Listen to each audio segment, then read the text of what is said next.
আপনি একটি হোটেলে থাকার জন্য সর্বোচ্চ কত টাকা খরচ করেছেন? ১,০০০, ২,০০০, ৫,০০০, ১০,০০০? আজকে আমরা এমন কিছু হোটেল সম্পর্কে জানবো যেখানে আপনাকে এক রাত থাকতে হলে গুনতে হবে লাখ লাখ টাকা। আমাদের তালিকার ১০ নম্বরে রয়েছে রিস কার্লটন হোটেল। এটি ফ্রান্সের প্যারিসে অবস্থিত। ১৮০০ শতাব্দীর ফরাসি সাজসজ্জার বিলাসিতার জন্য এই হোটেলটি এত জনপ্রিয় এবং এখানে থাকতে হলে আপনাদের রাত প্রতি গুনতে হবে $৩০,০০০। ৯ নম্বরে আছে দ্য প্লাজা হোটেল। এটি যুক্তরাষ্ট্রের নিউ ইয়র্কে অবস্থিত। এই হোটেলে আপনি ক্লাসিক বিলাসিতা উপভোগ করতে পারবেন, সাথে সেন্ট্রাল পার্কের দৃশ্যও উপভোগ করতে পারবেন, আর সেজন্য আপনাকে রাত প্রতি গুনতে হবে $৪০,০০০। ৮ নম্বরে আছে দ্য প্লাম স্কাই ভিলা। এটি একটি ২ তলা বিশিষ্ট ভিলা যেখানে গ্লাস এনক্লোজড পুল রয়েছে যা লাস ভেগাস স্ট্রিপের দৃশ্য দেখায়। এই ভিলায় মাস্টার বেডরুমে ঘূর্ণায়মান বিছানা রয়েছে, আর সেখানে প্রতি রাতের জন্য খরচ প্রায় $৪০,০০০। ৭ নম্বরে আছে গ্র্যান্ড রিসোর্ট রয়্যাল ভিলা। এটি গ্রিসের এথেন্সে অবস্থিত। এই ভিলাটি সমুদ্রের পাশে অবস্থিত।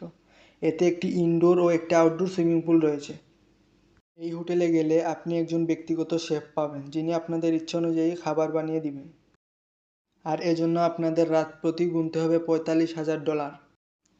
৬ নম্বরে আছে the one and only plum hotel. এটি দুবাইয়ে অবস্থিত। এটি ২ তলা বিশিষ্ট একটি বিলাসবহুল হোটেল যেখানে থাকবে আপনার ব্যক্তিগত সুইমিং পুল এবং ব্যক্তিগত বাটলার, আর সেখানে একদিনের জন্য আপনাকে ব্যয় করতে হবে $৫০,০০০।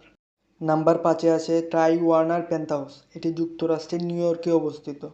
এই হোটেলটিতে আপনারা পাচ্ছেন ৩৬০ ডিগ্রি সিসিটিভি ভিউ, ব্যক্তিগত স্পা, একটি গ্র্যান্ড পিয়ানো, এবং এই হোটেলে থাকতে হলে আপনাদের রাত প্রতি গুনতে হবে $৬০,০০০। নাম্বার ৪-এ আছে দ্য মার্ক হোটেল। এটি যুক্তরাষ্ট্রের নিউ ইয়র্কে অবস্থিত। ১০,০০০ বর্গফুটের এই পেন্টহাউস থেকে সেন্ট্রাল পার্কের অসাধারণ দৃশ্য উপভোগ করা যায়। এতে ৫টি বেডরুম আছে, ব্যক্তিগত ছাদ যেখানে বসে আপনারা সুন্দর ভিউ উপভোগ করতে পারবেন। এতে রাত প্রতি খরচ $৭৫,০০০। Number ৩, hotel president. এই হোটেলটি সুইজারল্যান্ডের জেনেভা শহরে অবস্থিত। এতে আছে ১২টি বেডরুম, বুলেটপ্রুফ জানালা এবং ব্যক্তিগত lift.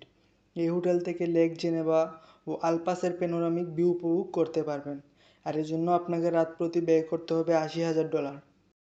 Number ২, Palms casino resort. এটি যুক্তরাষ্ট্রের লাস ভেগাসে অবস্থিত। ৯,০০০ বর্গফুটের এই রিসোর্টটি অত্যাধুনিক শিল্পকর্ম দ্বারা সজ্জিত, আর এতে এক রাতের জন্য খরচ করতে হয় $১,০০,০০০। Number ১, lovers deep submarine hotel. এটি বিশ্বের সবচেয়ে দামি হোটেল। এটি মূলত পানির নিচের হোটেল যেখানে আপনি সমুদ্রের তলদেশে থাকার একটি অনন্য অভিজ্ঞতা পাবেন, আর সেজন্য আপনাকে ব্যয় করতে হবে $১,৫০,০০০।